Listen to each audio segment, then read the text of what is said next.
And type 1 diabetes, which is the mechanism that goes beyond it, becomes an autoimmune disease, as I will explain. Insulin-producing cells are destroyed. This condition, too, will benefit by increased water intake. The need for insulin will decrease drastically, and we prevent the secondary damage of dehydration, such as vascular damage and retinopathies and things like that. So these things will disappear. They will not occur because they are secondary damage produced by dehydration.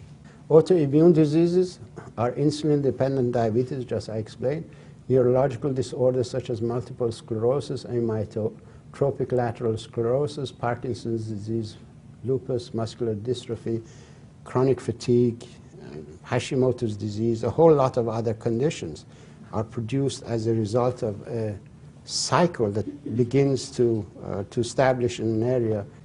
The damage of dehydration occurs when cortisone begins to secrete a lot of interleukin-1 and depresses interleukin-2 production, which are two elements that the white cells produce in circulation in order to regulate their subordinate actions. Interleukin-2 stimulates immune system and interferon production, which are the defense mechanisms against bacteria and cancer and a whole lot of other things. In dehydration, to the point that we have to rely on cortisone activity, this element becomes destroyed or suppressed.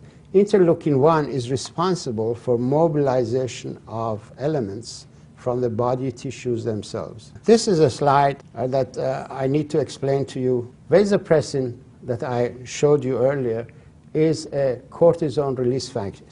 It's a very strong cortisone release factor. It's a modulating cortisone release factor. When dehydration occurs in the body and vasopressin becomes more and more active, vasopressin produces cortisone release factor, and cortisone release factor stimulates interleukin-1 production. And this becomes a vicious circle. More and more occurs. At a certain level, a substance called interleukin-6 and another one, tumor necrosis factor, are secreted. These are the elements that take cells out of the system, they break them down, they fragment the interior of the cells, and the nucleus is broken down into segments that are refloated into the system and picked up by other tissues as primary raw materials that have already been manufactured in one or another capacity. It's like when a car is broken down, you take the carburetor of one car and put it in another car. These elements that are broken from the DNA are being used in other capacities. Now, interleukin-6 and tumor necrosis factor stimulate proteases in the body, and this is a part of the remanufacturing process. But if it gets stuck on the job with dehydration, it continues to the point of producing DNA damage and RNA damage and fragmenting more and more cells. At a certain level of fragmentation, the segments of the DNA that are produced or RNA that are produced have unfortunately been labeled as viruses, slow viruses, such as HIV, such as Coxsackie virus in chronic fatigue.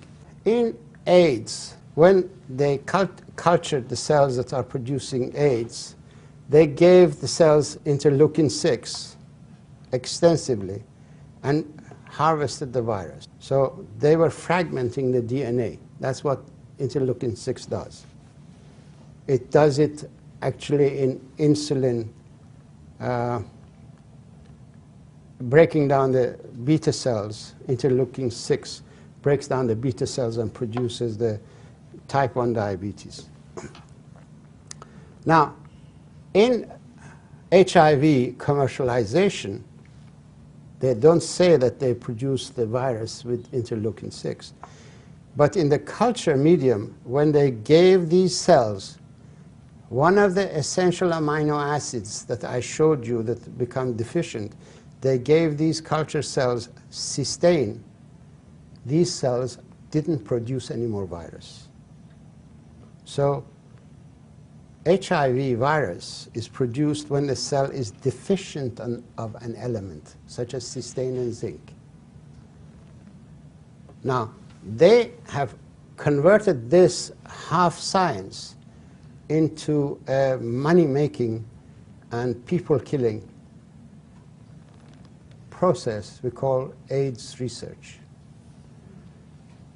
We take this exactly the same problem to Africa, and we say a whole continent of Africa suffers from AIDS, not realizing that drought in Africa, food shortage in Africa, is the primary cause of the problem, because AIDS is a metabolic disorder. It's not a viral disease.